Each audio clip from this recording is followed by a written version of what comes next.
Oh man, she hit you with that 5 minutes. You know what that mean, right? That mean you wasn't fresh enough.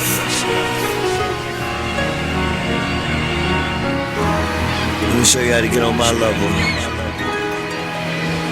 Follow me. She want that 5 minute freshen up. You try to holler, homie, but you wasn't fresh enough. That's how I know I'm a professional. 6 O's on the left side of a decimal. She want that 5 minute freshen up. You try to holler, homie, but you wasn't fresh enough. That's how I know I'm a professional. 6 O's on the left side of a decimal. Now look at me. I'm in that gold Lamborghini drop. What's up, everybody? Welcome to another episode of the Mack Lessons Radio Show. Euros, I call that Kiwi guap. I'm your gracious host. My name is Mr. Tariq Nasheed. I call that opulence. I'm talking Wall Street money. Also known as King Flex. I'm in that 1%. Over 100. I'm bumping that new Ryan Leslie. That's called 5 Minute Freshen Up. FDIC, somebody. It's the jam right here. Ryan Leslie is the truth. But thank you to everybody for checking into the show this week. We're ready to chop up some hot fire. Today's show is brought to you by VictoryUnlimitedShow.com. That's the website where you can go to get dating and relationship advice and also life strategy advice from the homie Victory Unlimited. Check out VictoryUnlimitedShow.com. Also, if you want to step your game up, check out my dude's ebook at StepYourGameUpBook.com, where you can get the ebook and you can step your game up, step your mouthpiece up, get the game you need to really upgrade yourself in addition to listening to the Mack Lessons Radio Show. That's StepYourGameUpBook.com. And don't forget to check out all the pay-per-view specials at MackLessons.com. And don't forget to check out all my books, The Art of Mackin' at Amazon, The Elite Way at Amazon, The Art of Gold Digging for the Ladies at Amazon. And don't forget to check out Hidden Colors Films at HiddenColorsFilm.com. So let's get into some good game today. Let me put on some Mackin' music while I chop up some real good game on today's show, ladies and gentlemen. Now, I was just in Asia. I got back from Asia this weekend. I was doing some filming for Hidden Colors 2. Had a great time out there. Very nice vibe out there in Asia.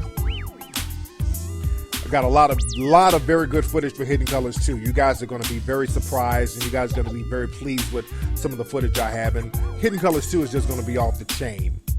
I can't wait till you guys see that. And again, we'll have that later on this year, probably it'll be out around November, December, something like that, 2012. So I'll keep you guys posted on that. My other movie, The Eugenist, will be out before then. So I will keep you guys posted on that. But I had a great time down in Asia. Asia was off the chain. Asia was very nice. I was in Indonesia. I was in Thailand. I was in Malaysia. And the people down there, man, very respectful people all around Southeast Asia. Very respectable people, man. And I encourage black folks to travel. Everybody should travel, but black folks in particular, because in a lot of these places I was going to, they've never really seen a black American person in the flesh.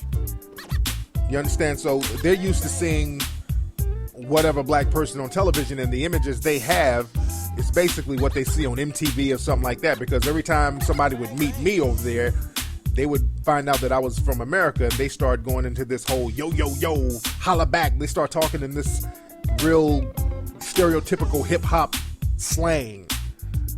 And after, they talk to me and they say I didn't talk like that, then they kind of got their minds right. But it's just incredible that other people control our images across the world, and we should be able to go around the world and chop up game with people so they can see how we really are. We can form that mutual respect.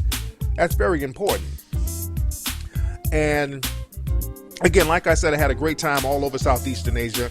We had a stopover in China. There's some ghetto motherfuckers in China. And I'm not saying this represents the whole country of China, but there's some ghetto fucking Chinese people, man. I flew the airline I flew on coming back from Indonesia and all that, we got on China Eastern Air. And that shit was like a Chinese version of Soul Plane. They were acting a damn fool on this plane. It was loud. People were standing up. People were sneezing and coughing all over the place without covering their mouths. They were arguing while the planes were taking off. I'm like, they say black folks are ghetto? These are some ghetto motherfuckers up in here. And I know that they don't represent the whole country, because that's the mistake a lot of people make. They'll see a couple of black folks do something, and that group of black people represents the whole country, or that represents the whole black community. So that's why I prefaced it by saying that I don't think that represented all of China, but goddamn, there's some ghetto motherfuckers over in China. So don't let the game get you twisted. People always make it seem like black folks be acting a fool. I ain't never seen black folks act a fool like they acting a fool on this damn plane. And these Chinese people, they be Bogart niggas. They don't say excuse me. They step on your feet. They knock you out the way. They damn near knock your luggage over and won't say excuse me for shit. So the whole vibe in China was totally different than it was down in Southeastern Asia. People were a little more polite down in the southern part of Asia. They were real courteous, very nice people. Some of the nicest people you ever want to meet. And when we were in Bali, Indonesia, and I got some footage on YouTube that you can see. I got a lot of footage on YouTube of me interacting with people walking around Bali. In Bali, Indonesia, they have a lot of kids out on the streets, and they kind of beg for money. And if you ever go out there, and let me say this, players, y'all should go out to Bali. Very nice looking women out there, and just the vibe in Bali, Indonesia is very nice. I would recommend that to a lot of you guys. Go out to Bali, Indonesia. The women will be cooperating. The vibe is cool. The food is good. The people are wonderful. So that's a great vacation spot. The beaches are nice. The resorts are nice. Your money goes a long way out there. I would definitely recommend that. But the thing is, there were a lot of kids out there begging. And it was just kind of sad. But the thing is, the kids are getting a little hustle on. And if you give one kid a little money, which I made the mistake of doing, because when I first got there, we're walking around, the little kids, they see fresh meat. They run up, hey, I need money. So I give one or two of them a couple of dollars. I gave one like $5, and I gave another one like $20, something like that. In their money, because at that time I wasn't sure about the conversion rate of the money. The money over there is called rupiahs, so I gave this kid about $20 worth of rupiahs, and when the other kids found out, all those kids started running up hounding me for more money. When they see one person give out some money, the word is out on your ass, and then all the other kids kind of run up on you. And I got footage of that I put on YouTube, so I said, okay, I can't be giving these kids money. I ain't doing that shit no more. When I see these kids begging, I don't let that cute puppy dog eye shit. I'm not going to fall for it. I got to keep it pushing. Because if I give one money, everybody's going to come out the woodworks. So anyway, later on in the week, we're out there in Bali. We're chilling. We're doing our thing. We're walking around. Beautiful place. And on the streets of Bali, they have these little fish tanks in front of these stores where usually they're in front of massage places or pedicure, manicure places. They have these fish tanks where you can put your feet in, and there's these small little tiny fish that will eat the dead skin off your feet. It's like some kind of fish pedicure that you get. Now, it sounds grosser than what it is. It's not as gross as it sounds. Basically, you just put your feet in this tank, and the fish are not going to hurt you. They just kind of nibble, the dead skin around your feet. And my shit was real ashy, so them fish got real full off one foot fucking with me. But the thing is, me and Peanut, we're sitting up in this tank. We getting our little fish pedicure. Just a lot of fish nibbling on the feet, and we're just watching people walk by, watching people do their thing, just really enjoying the atmosphere. And really, the fish nibbling your feet, it's a very relaxing thing. It's almost like a foot massage from fish. So we're chilling on the streets of Bali with the little fish nibbling. Then some little girls came up, and we knew they were going to start begging. I'm like, I'm going to ignore them. I'm not going to give them no money. Cute little girls. They couldn't have been no more than about 7 or 8 years old. Two cute little girls came up, and they had a shoebox with rubber bands around them like a guitar. They had shoe boxes with rubber bands around them, and it was like a guitar. And they're like, can we have money? Money. I'm like, no money. Nope, can't give no money. And they had the kids walk around with these little leather strap type things that they kind of weave together, and they quote unquote sell them. They say, hey, here, I give you this for some money. it's some little cheap leather straps that they have. So they were offering me the leather straps. I'm like, no, I don't want, no money. So then they started playing the little shoe boxes like guitars, and they started singing. They started singing Justin Bieber, like baby, baby, baby, oh. They singing. It's the cutest fucking thing ever. Oh man, now they really getting on me. They're tugging at my heartstrings.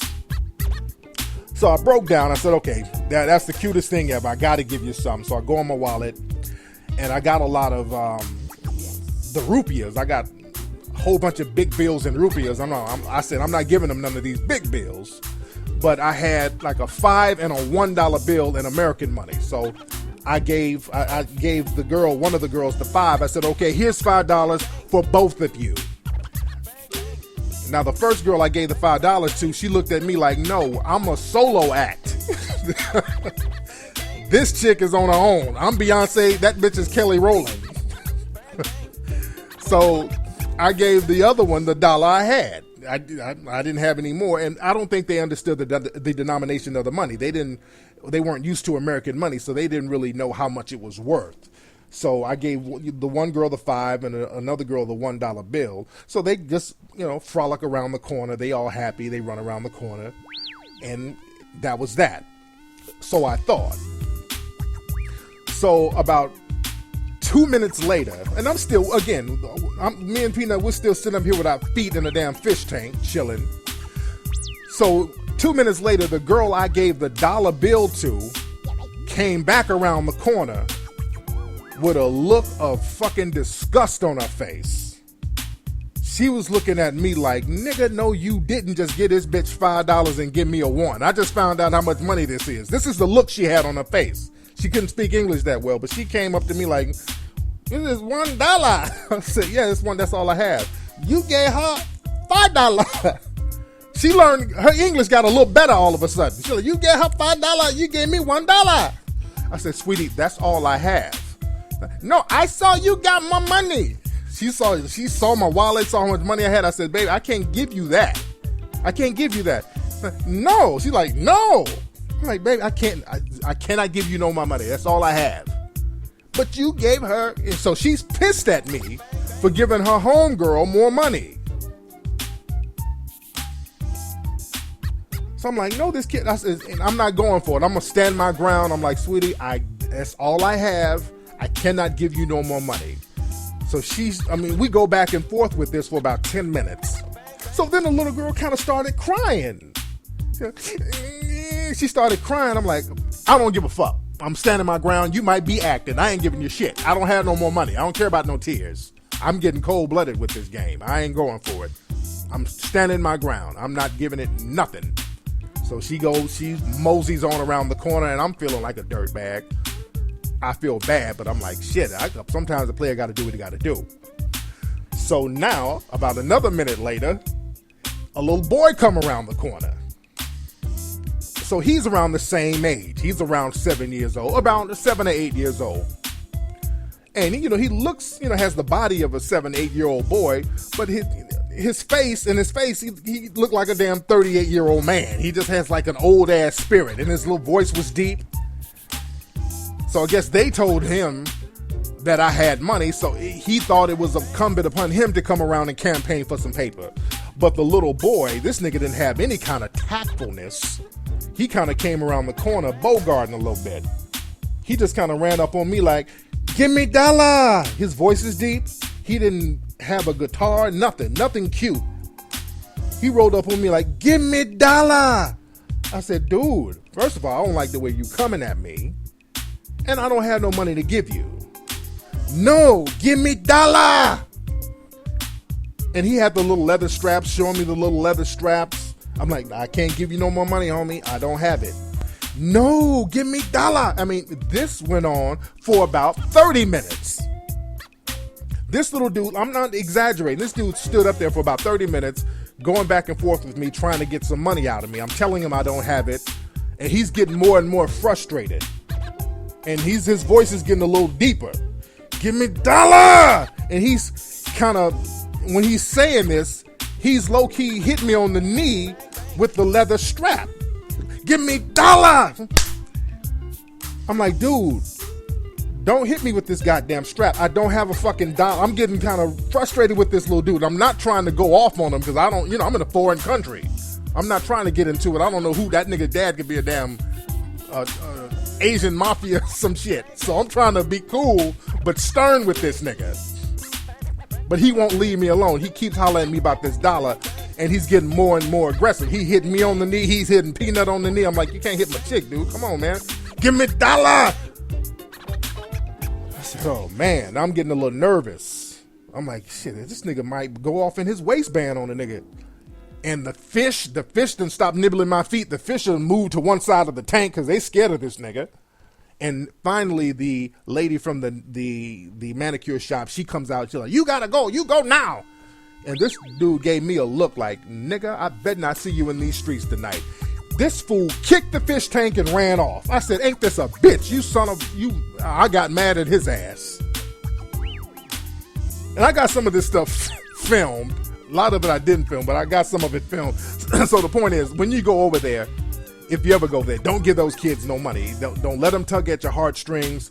Sometimes they get a little bold with it. And sometimes those kids, they will literally grab you and be like, give me $1. They're real bold with it. But the adults, everybody's cool over there. But the kids, especially the little boys, they start bogarting you a little bit about the paper. But it is what it is. I digress. Beautiful place nonetheless. Now, ladies and gentlemen, let me get into some game about what's going on with our brother Trayvon, because in most of my shows, I want to chop up some game to really get into some game about dating, relationships, spitting at the ladies, but I got to stay topical. I got to talk about things that are pertinent to today's issues. And unfortunately, and I say unfortunately because really I don't like to have to talk about race all the time, racial politics and racial injustice, but I have to do that because there's so many things coming out just back to back nonstop with our brother Trayvon. This thing about this movie that came out, and there were these racial tweets. I'm going to talk about that. This movie called The Hunger Games came out, and there's a whole bunch of racial politics behind that. So all this dumb racial stuff comes out. So I'm in a position, I have to speak on this stuff. And I wish we could all move beyond that, but unfortunately we cannot. So we have to deal with this stuff because I don't ignore the elephant in the room. If there's a big topic there that needs to be discussed, we need to go ahead and tackle that. Because I heard some stuff about the Trayvon Martin case. Some people, and I don't know how true this is, but I heard there was a memo for the sportscasters at ESPN that they were not allowed to talk about the Trayvon Martin case. And that's very sad. And that happens a lot when you deal with the corporate structure. They kind of neuter you as far as what you can say and as far as you giving your opinion about things you need to really give your opinion about. And that's a sad thing that they have to neuter these brothers to stop them from speaking on certain things like that. Because back in the 60s and 70s, black folks of all walks of entertainment, they would solidify and speak out against different types of injustices. Brothers aren't allowed to do that now. They threaten to take away your money. They really have cats by the nuts. And shout out to the Miami Heat, the basketball team for, I think it was the Miami Heat. I think that was them. It was the basketball team that had their hoodies on showing support for Trayvon Martin. But the thing is, with the whole Trayvon Martin thing, we've been marching. We've been wearing our hoodies. I had my hoodie on the other day on Ustream. And that's fine and dandy because a lot of people are saying we should stop marching, and I agree to a certain degree because marching brings us together so we can at least solidify and get on the same page spiritually. That's what marching does. So it does have its purpose, but we gonna have to stop the damn marching and take care of some other business. You understand what I'm saying? The marching is cool, but now we need to take it to the next level. Wearing the hoodies is cool, but now we have to take it to the next level. Having the Skittles, all of that is symbolic. It brings us together spiritually, but we have to take it to the next level, ladies and gentlemen. Now, what's the next level? Some people are saying we got to get armed up and go hit the streets, and that's an option when we need to handle that. But right now, Cats don't want to be too gung-ho about that, running in the streets with your guns, because you're going to fuck around and get locked up in a Rex 84 camp. You have to understand political warfare. You got to understand warfare strategy. You got to understand that stuff. So you just can't go running and doing all this old rah-rah shit, and you really don't have the numbers you need to have, because the black community don't have its own military force. You understand what I'm saying? We don't have our own enforcement force. We don't have any kind of international allies. So you have to take all that in consideration when you want to go ahead and hit the streets on some guerrilla warfare type shit. You understand what I'm saying? See, that's why it's important. I always talk to black people about traveling and establishing relationships internationally. Getting out there and chopping up game with people, vibing with people around the world. We have to become more of an international people like we used to be. Again, black folks, you stay cooped up in the hood, cooped up in your neighborhoods, not going nowhere. The most places you go to is the Caribbean, Vegas, All-Star Weekend, shit like that. We got to start getting out there, traveling the world and forming bonds with people. That's very important. See, that's why they can't really fuck with Cuba. See, I'm using Cuba as an example because Cuba is a small island, but the thing is they got big allies. They got Russia as an ally. So the U.S., they have to be very careful with the way they deal with Cuba. You understand what I'm saying? So you have to understand political strategy. So a lot of times the rah-rah shit is just not going to cut it. That's like a suicide mission. So you have to keep all that into consideration. I'm not saying take an ass whooping, because when shit goes down, you better be on your rah-rah shit. But the thing is, what black folks need to do, you have to understand your strengths, black people.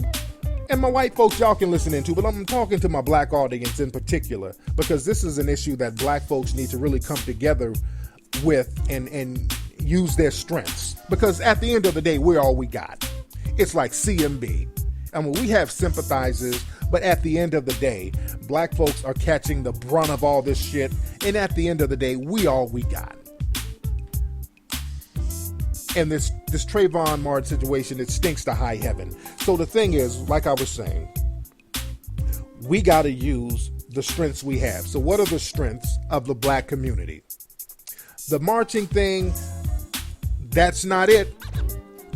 That has the potential to be strength because it shows the numbers. It shows that we can get together, but that's not it. We'll march and we'll leave it at the marching. That's not it. The military stuff, that's not our strength because we don't have the numbers. We don't have the training for that. Our strength is finances. Our strength is our buying power. That's the strength of the black community. And you can use that as a weapon. You can use that, and maybe weapon is too strong of a word, but I'm thinking in terms of warfare strategy, because there's a covert war. When we have black children getting shot and nothing being done to prosecute the people that's shooting them, and a whole system of black people getting railroaded into the jail system, that's a covert warfare. We have to look at it for what it is. It is what it is. So the thing is, black folks, right now, this is a great opportunity to become economically consolidated. This is a great time to use your economics to make a statement about the Trayvon Martin situation. This is the perfect opportunity. Somebody, and we've been posting this up on Facebook and Twitter. We're talking about April 2nd, 2012, in the state of Florida. Black folks do not purchase anything in the state of Florida. I went further to say that on April 2nd, black people around the country should not purchase anything except from black businesses. This will send a message economically. This is power. You have to understand, all that marching, people will let you march all day. They'll let you wear hoodies all day because at the end of the day, the rest of America, that's not going to really affect them. They'll let you march. They'll let you do all that shit. They'll let you eat Skittles. They'll let you do that shit all day because it won't affect them. But what will affect them is your economic power. You start drawing out that money. You start hitting them in the pockets. Then they'll start listening. You understand what I'm saying? This is what happened in the 1950s and 60s with the bus boycott. See, the marches were one thing. People like to focus on the marches, but people rarely talk about, if y'all notice this, they never talk about the impact the bus boycotts actually had. Y'all never hear about that. The bus boycott is the thing that really shut the game down and made them come to the table and say, okay, we need to see what these niggers really want, because they kicking our ass financially right now, because down in Montgomery, they were very dependent on the black community to ride those buses. And when black folks start riding them buses, those bus companies started losing a shitload of money. That's the thing that made people wake up and say, okay, maybe we do need to sit down and chop it up with them. You get what I'm saying? The problem is black folks have become so comfortable with the material bullshit. Can you really say, okay, I'm not going to purchase your gas, I'm not going to go to your grocery store, I'm not going to deal with any kind of business unless it's a black business until we get justice. And I've suggested this on Facebook, I've suggested this on Twitter, and there's a lot of white folks came out the woodworks on me. I have white Facebook friends I didn't even know I had. People sending me messages. A lot of white folks are saying, Tariq, that ain't cool. Oh, Tariq, why should we all suffer because of the actions of the people in Florida? Oh, I don't know, Tariq, I don't know. The white folks are coming out the woodworks on that one because they know. Y'all have to understand, black folks, there are a lot of groups of people that are dependent upon your finances, black folks. There are people in the black community, outside of the black community, who makes money off of the black community, and if you stop patronizing them, it would shut their shit down. You would shut down a lot of things if you stop patronizing their business. And I'm just saying for one day. I'm down to do it for however long we need to do it, but I'm just saying one day we honestly need to send an economic message. That's the only thing that's going to resonate, because we've marched. Zimmerman is still free. We protested. Zimmerman is still free. Black Panthers, they've offered a bounty for Zimmerman's head or the capture of Zimmerman. He's still free. We have the Skittles and the hoodies. He's still free.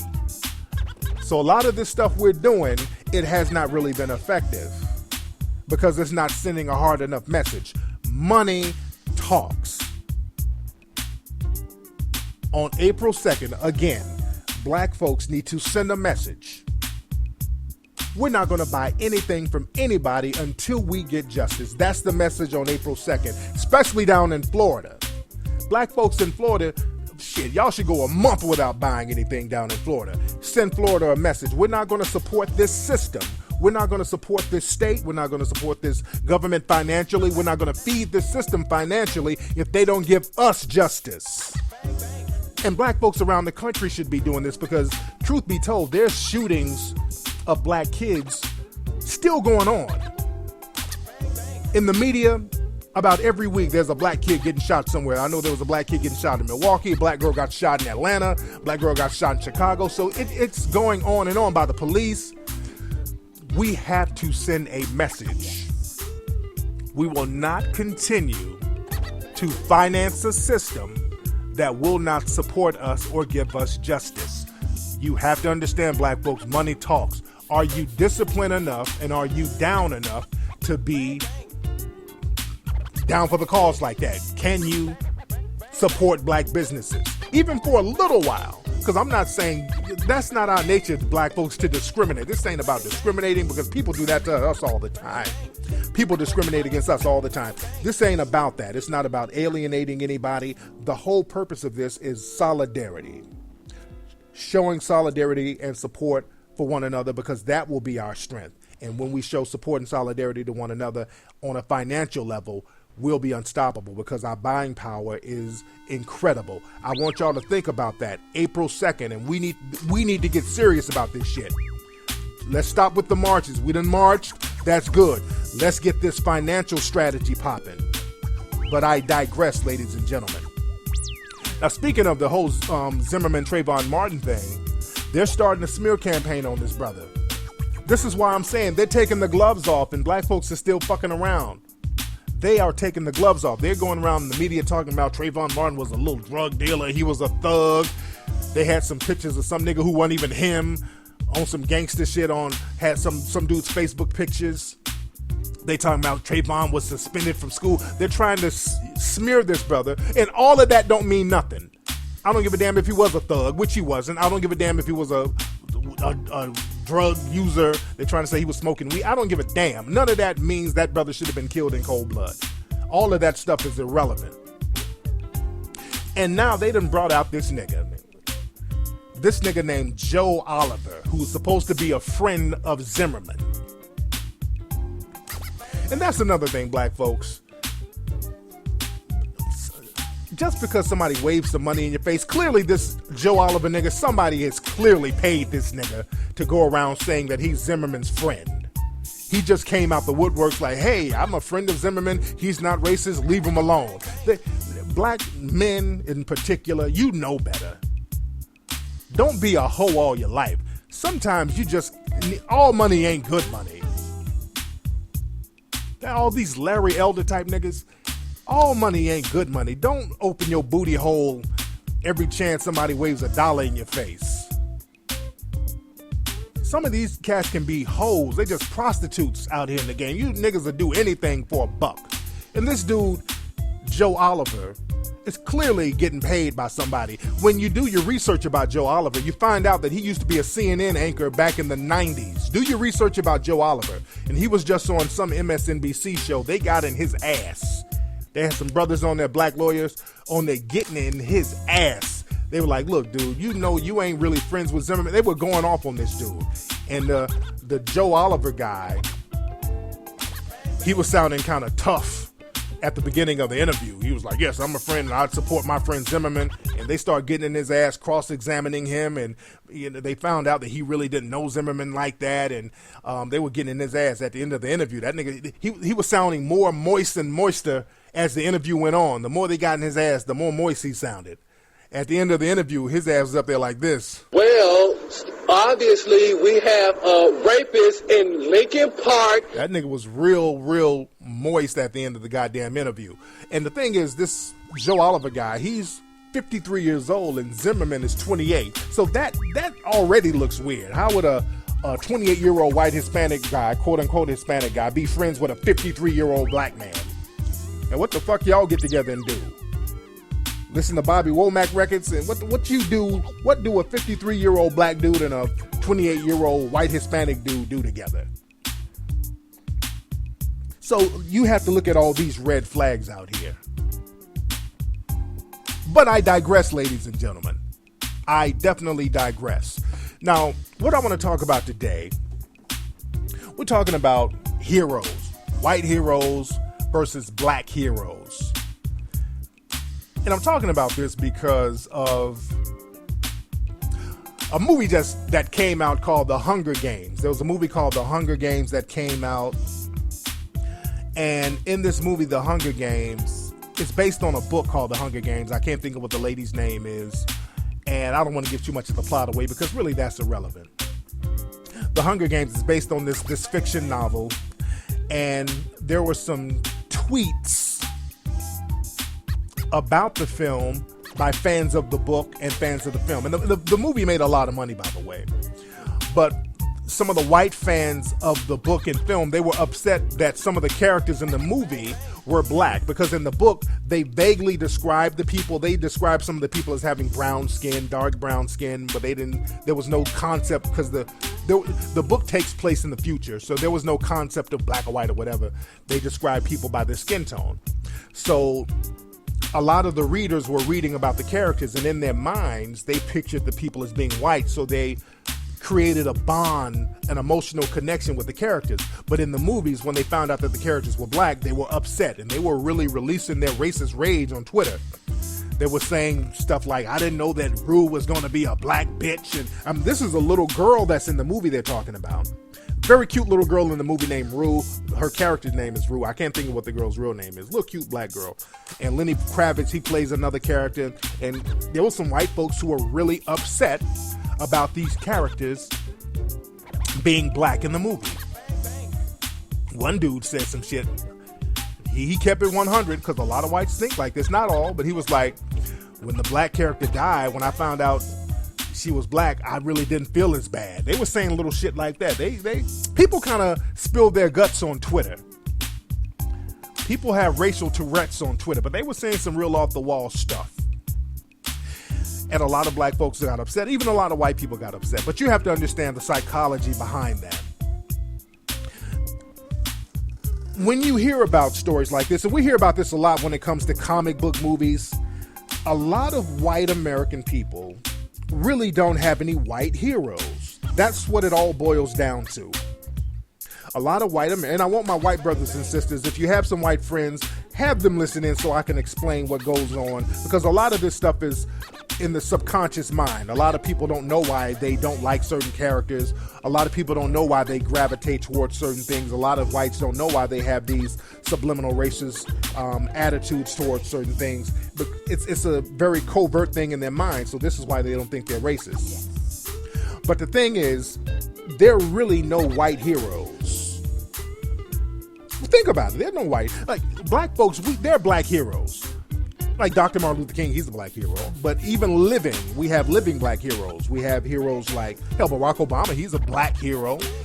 I don't think whites look at him as a hero. They look at him as a good president. But he's a hero to black people. Minister Farrakhan is a hero to black people. Nelson Mandela is a hero. Muhammad Ali, he was a hero to black people. For me, my hero was Frances Cress Welsing. She was a hero to me. Some people say that I'm a hero. I'll take that. People say Tariq is my hero. God damn it, I'll be your fucking hero. I'll be your hero. A Mackish fucking hero with a cape with an M on it. But the thing is, black folks, we have heroes. Because we have people who have overcome certain things. And unfortunately, when you live in a system of privilege, a white privilege, there's really nothing to overcome, no adversity. So there's nothing to really be heroic about. So there are really no white heroes. There's no white person that a lot of people, white kids or white adults, can really look up to. No real people. So this is why a lot of the white heroes are manufactured. Just even for white women. For white women, they're heroes like Paris Hilton, Kim Kardashian.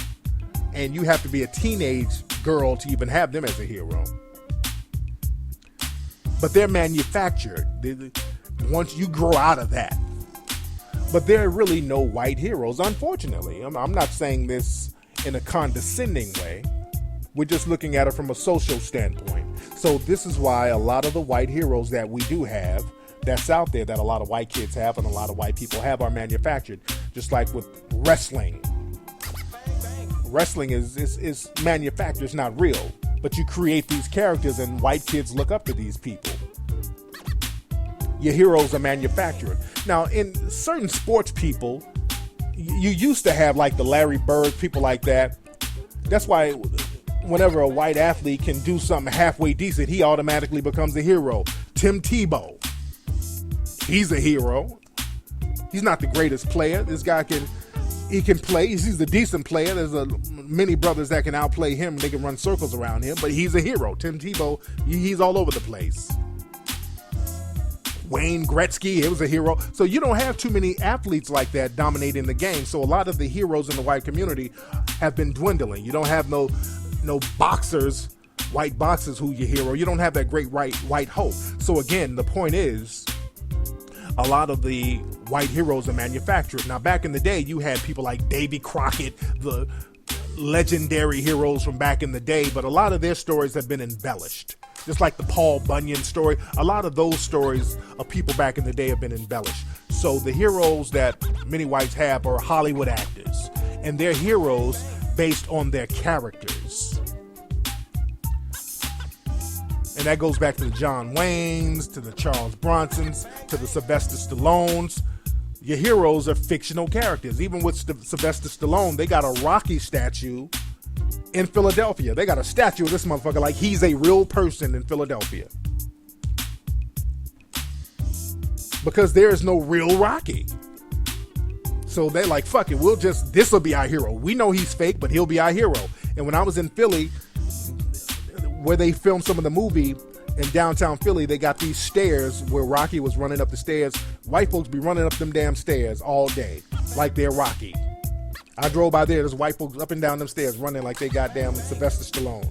So a lot of the white heroes are fictional characters. So that's the last bastion of white heroism. Movies and comic books.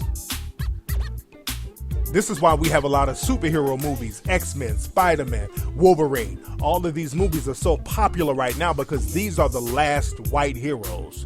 And the thing is, when you start tampering with that, you're fucking around in dangerous territory because a lot of whites are sending the message, this is all we have left. You can't take this away from us. This is why, y'all remember when Michael Clark Duncan, he was playing a character, I think in the movie Daredevil, I think it was the movie with Ben Affleck, one of those comic book movies, they had Michael Clark Duncan playing a villain, but in the comic book, the villain was white. People got up in arms. They were pissed off that Michael Clark Duncan, the black man, is playing a white character. They like, look, you got to stick to our story. Don't put that nigga up in there. They weren't pleased with that. Even with that Thor movie, they had the brother Idris Elba playing a character in there. His character was so small, he was damn near an extra. He didn't even say shit hardly. And white people were pissed off behind that because the character in the comic book was white. And I heard that there's a Spider-Man movie coming out, and they were thinking about casting a black man in the movie, a brother named Donald Glover. And white folks went berserk over that shit. White folks went crazy. They started sending the actor death threats. They were going crazy over there. Like, no, you can't do that. They take that comic book shit and those fiction novels, they take those things very, very seriously. You understand what I'm saying? So the thing is, when you start tampering with that, you're tampering with their heroism, their identity. This is all they have left. So you can't start, when you start putting the black characters in there, there's already an emotional disconnect. And just like this movie, the Hunger Games, it's a fictional movie, but we don't want to have an emotional connection with this black person because in our minds, we created an emotional connection with a white person. So you can't deceive us this way because you're taught that you're not supposed to have an emotional connection to black folks. This is why the movie game is real trippy right now. Too many black folks in the movie. You have 2 or 3 black folks in the movie, it's considered a black movie. This is why they have to play a lot of racial politics when it comes to films. They always have to put a white lead in there, even if it's far-fetched from the story. Y'all remember that movie, The Last Airbender, when they had these Asian kids? It's based on these Asian kids, but in the movie they put white kids as the characters, as the lead characters. White kids playing Asian kids. They've been doing that with the TV show Kung Fu. I talked about that before. They had David Carradine playing an Asian guy. They didn't want to get Bruce Lee. Bruce Lee was supposed to play Kung Fu, the greatest karate expert ever. That show would have been the shit with Bruce Lee. They got old flicked kicking ass David Carradine with his moist dead ass. He was up in a closet jacking his dick off with a belt around his neck. Well, that's a whole nother story. But the point is, with those comic books, with those novels, it's very important for them to have their heroes. And I say to my white brothers and sisters, man, y'all got to really start accepting reality and understand that the world is big.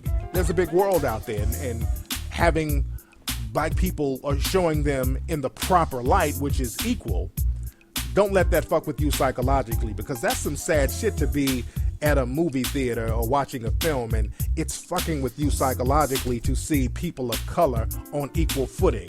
That's a sickness. That's some shit that a lot of whites don't really want to deal with. They have to sit down and kind of get white people in groups to really talk about that, because that's some sad psychological shit. You can't enjoy a movie based on the race of the person in the movie. What kind of bullshit is that? And a lot of black people, unfortunately, try to take on that burden, but that's not your burden. That's something that white folks have to deal with. You got to deal with that sad shit. I can sit up and watch a movie with anybody in it. We can watch a movie with anybody in it and be all right. It doesn't fuck with me psychologically to watch a movie with people of color. All of a sudden I feel bad or I feel a disconnect because they don't look like me. Y'all, that's some shit you got to get over. That shit's going to eat you up inside. And plus, this is getting played out because the world is very diverse. And the world is getting more diverse. And I digress on that. And that brings me to another thing, The Walking Dead. And that's one of my favorite shows right now. The Walking Dead, that's one of my favorite shows. The zombie show, I just got into that. And The Walking Dead, it's a good show, but then they have some bullshit racial politics in the show as well that I'm not too crazy about. They got a nigga in there named T-Dog. I don't like that shit. And the brother T-Dog was getting his ass whooped by this white supremacist. And the T-Dog nigga, he don't do shit. He don't fight zombies. He don't do shit. He's just a big nigga in the movies or in the TV series who's just lugging around doing what white folks tell him to do. He's like a pet nigga. I thought I was watching The Blind Side watching his ass. He don't do shit. You don't know nothing about him. Everybody on the show, you know about their background. You know where they from. You know if they had a family. You know everything about everybody else on the series. You don't know shit about this nigga. Just a big nigga named T-Dog. And again, The Walking Dead was based on a graphic novel, a comic book series, a comic series. And there was a black character in the comic series that I heard about who was really a thorough dude. He was on the same level as the lead white character, but they haven't had him in the TV series yet. Because that's some racial politics shit. Again, a lot of the white audiences, they don't want to see that black man being equal to the white male star of the show. So they put this subservient token nigga up in there who they just threw in, and the T-Dog character ain't even in the comic books. And that's another thing with the T-Dog. I wish white writers would be more creative with your stereotypes. Don't know black folks use the name T-Dog no more. That's such a corny fucking name. That's a lazy stereotype. T-Dog. That's the name of a nigga who sold crack in the 80s or something. That's like an old 80s drug dealer name. T-Dog. Who the fuck names himself T-Dog in 2012? That sounds like a nigga who used to dance to MC Hammer or something. T-Dog. That's so clearly a white dude set up and made that shit up. What are we gonna call him? Fucking T-Dog. T-Dog. That sounds like a nigga who sells Egyptian musk oil in front of the MARTA station in Atlanta. Just an old played out nigga. T-Dog. Y'all stop it. Create some better stereotypes than that. But anyway, y'all, that's been today's episode of the Mack Lessons Radio Show. Don't forget to check out MackLessonsRadio.com. Don't forget to check out the Ustream show this Sunday. I do the Ustream shows every Sunday night, usually at 7 p.m. Pacific Coast time, 10 p.m. East Coast time. So check me out on Ustream. Follow me on Twitter at Tariq Nasheed, and hit up the Tariq Elite fan page on Facebook. Holla.